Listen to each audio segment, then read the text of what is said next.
Hi guys and welcome back. On this video, I'm going to show you how you can record your MODX or your Montage as audio in Cubasis on an iPad using just one single cable. It's super easy, so let me show you how you do it. Right, first of all, let me give you a very quick tour of my setup. Right here, I have the MODX 6. It's connected to my iPad Air 2. It's not a very recent iPad, but for what we need to do, it's more than sufficient. So even a second-hand iPad would do for this. So the way I've connected the MODX is I've taken a USB cable and I go from the USB out and I'm going to the iPad using a lightning adapter. Very simple, very simple setup, but you need this little guy to make this work. So once you do this, you're good to go. No setup is required. So let's jump right into Cubasis and I will show you how you can record your MODX as audio. First of all, if you want to make sure that your MODX is your audio interface now for your iPad, all you need to do is go to Setup, go Audio, and then you'll see that audio device. It should say MODX or Montage. It's exactly the same thing. I would also recommend that you send your hardware latency to ultra low or low, just because it helps when you're performing. Right here, I'm using Cubasis 2.7, the full version, but even the free LE version will work just fine. So if you want to record your MODX into Cubasis, all you need to do is add an audio channel. So you click on Add Audio Channel. Now you can start recording onto this channel. All you need to do is record, enable it. And one thing I want you to take care of is go to your routing and instead of mono input, you set it to stereo. Because most of the MODX and Montage sounds are stereo sounds. They're going to sound a little bit narrow and thin and also a little bit phasey sometimes if you record in mono. So let's start recording right here. As you can see, I've set up a few audio channels and they're all set to stereo input like this. And I also have a drum loop.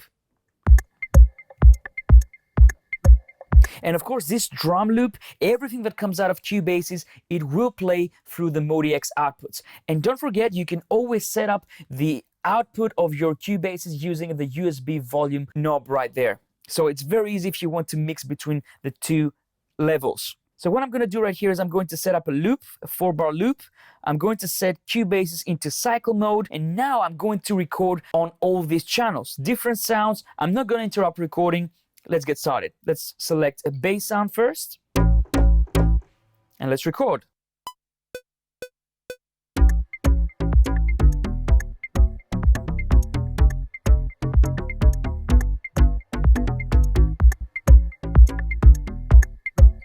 Now let's record a piano.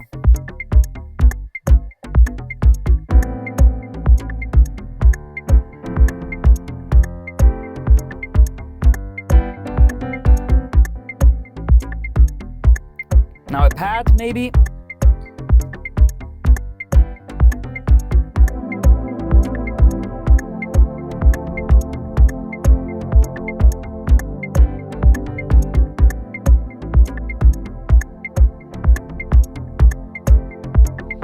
Maybe Rhodes now.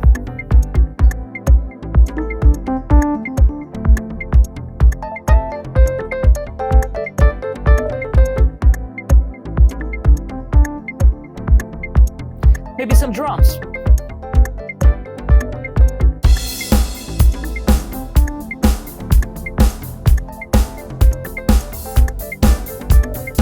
Now that I've recorded all this audio inside Cubasis, I can of course go ahead and mix it, add EQ, add effects to it, do my pannings. Let me show you.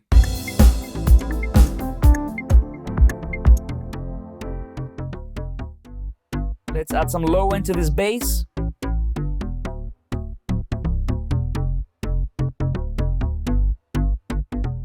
Add the drums.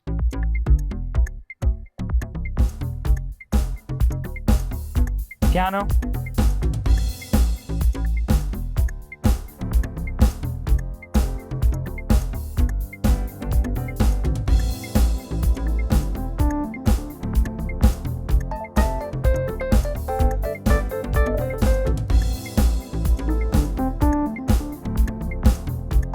Now, another cool thing I want to show you is that if you go to drums and you want to add some more elements, for example, some congas, you can still record on the same channel and overlay the sound on top of what you've already recorded. Let me show you.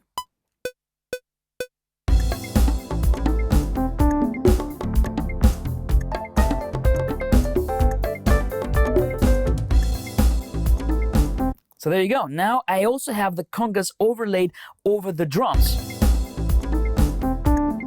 And don't forget, Cubasis is a very powerful app. For example, if you want to add a limiter in the master bus, you can always go ahead and add, let's say, an L1 waves limiter.